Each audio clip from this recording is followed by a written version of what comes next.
Ashley from Notjustboxing here with Kieran Molloy. Kieran, it's like half of Ireland were in there tonight. Yeah, no, it was unbelievable. Got a good crowd over from Galway. I have some relatives living in London and Oxford as well, so to see them all come down and have a great night, that's what it's all about. What an atmosphere that was. Yeah, it was incredible. Very humbling always. They've been very loyal and with me since day one, so yeah, they raised the roof off York Hall tonight, and I'm glad that I put in a performance like that. And was that your first time at York Hall? It was, yeah. I've been here a good few times, like to watch fights and stuff, but I was always getting itchy knuckles sitting in the crowd, so it was brilliant to get my chance tonight. So I've not seen any of your previous fights, I'll be honest with you, but tonight you've got a fan in me. I think even just the little things that you were doing, I'm southpaw as well, but there were certain things you were doing here, even how like you actually, at the end of the shots, that's when you actually load up. Like you're nice and loose and bang, like it's like a whip. It is, yeah. Powerful. It's just, I suppose it's just sort of, I've been boxing since I was 5 years old now. I kind of know what works and what doesn't work.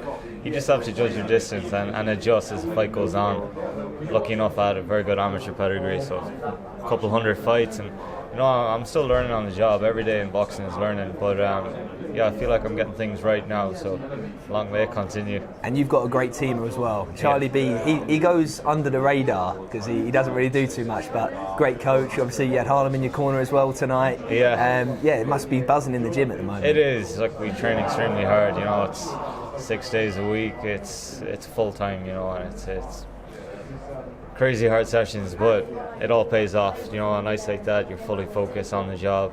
You know the tactics. You know your engine is 100%. You can do that for 15 rounds. So yeah, we love it. So the body shot you landed sounded like a gunshot. I was chatting to Regan when it went. It was like I looked over my shoulder. It was like a bomb had gone off. Like it was devastating, that shot. Yeah, I think it's probably Southpaw's best shot, especially against an orthodox, because I was going for the chin with it, kind of chopping down, and it kept on landing, but then he was getting a bit cute. He started putting up this hand, so I said, I'm going to start feinting it now, and when he brings up the elbow, I'll shoot it down.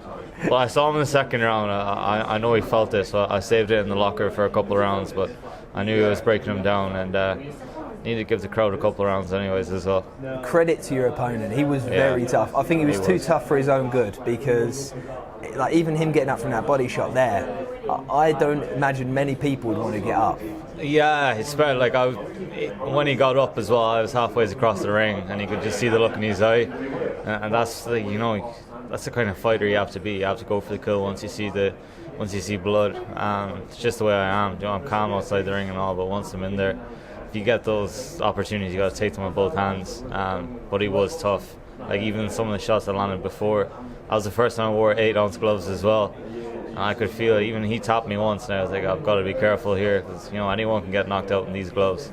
How did it feel fighting in them? I loved it. Yeah, yeah, I did. Yeah, it's kind of scary, Like I just kind of put them on and tapped them together. I almost feel my knuckles, like it's crazy. But goes to show people watching on TV and stuff, they don't understand that side of things. Like there's nothing in those gloves. No, it's brutal. It is, yeah, it is. It's solid as a rock. So your defense has to be sound.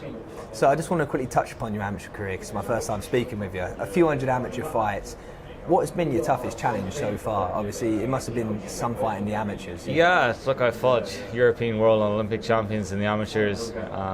Was number 1 in the world as a youth, so I've always been on a very good pedigree. Brought into senior levels then, fought Olympic champions, Iglesias, McCormack, all these sort of boys. So I've got a great foundation built, I suppose, to get me into the pros, and I've been sparring pros a long time as well. So there's always something I want to do, is go pro and become a world champion. So I'm still learning on the job. Look, I'm still only 11-0, and we're going to keep on building up to that, but title's next. And I have heard you sell a lot of tickets back home. And didn't you say before how many tickets did you sell at a previous home show? Yeah, it was a 1,200 seater, but it sold out in 24 hours. So yeah, we're moving on to the stadium now, so it's going to be exciting. I can't wait. That is huge. So what is the plan, as he said? What's the stadium that you want to fight at? It's the home GAA pitch of Galway. So Galway GAA Football Club. It's massive. Your team? Yeah, of course. Yeah, it's Gaelic football. Yeah. So yeah, and the hurling as well. But I'm a big fan of both sports, and like a few years ago when I signed professional, I said that's my dream venue to fight in. So only 3.5 years later we're doing it, so it's fantastic. I'm grateful to GBM and DAZN for running it. And did you ever play any football back in the day? Or? I did, yeah. I used to play Gaelic football for Killannon GA club. Used to play rugby for up there.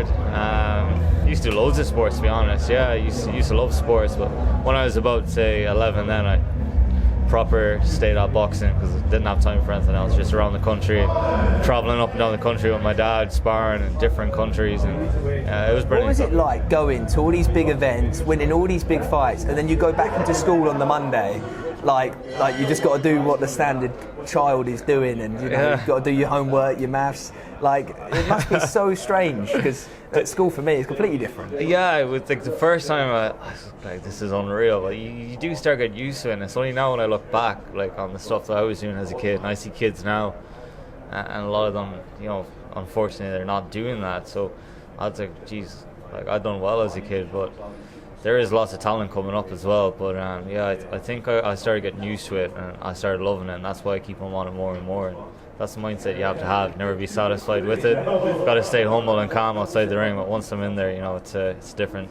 And have you ever fell out of love with boxing? Have you ever had those moments where you're like, you know what, not feeling it?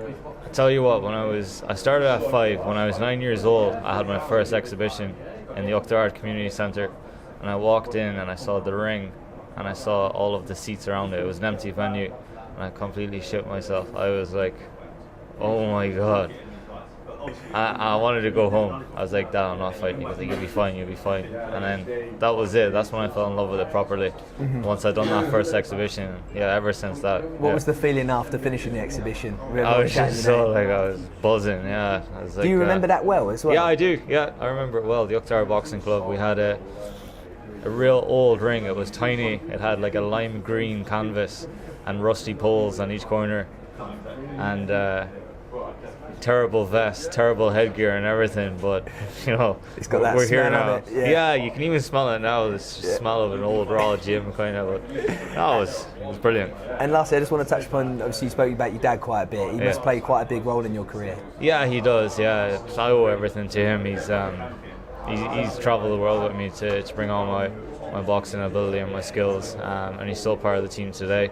When I turned professional, I needed a different coach, because he's a fantastic coach, like throughout the amateurs and stuff, but there's a whole different side to this game. It's a different sport essentially, so I've got that now with Charlie Beat. He reminds me a lot of, they're very similar to his style, and Charlie he's so experienced in this game, and he's a teacher, he's not just a coach. He's a fantastic person, and I'm really enjoying my boxing.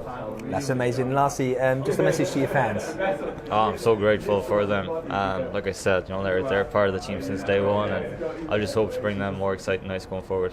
Brilliant. Well, thank you. Have a good rest of your night, mate. So, thank you. Cheers. Cheers. Thanks very much.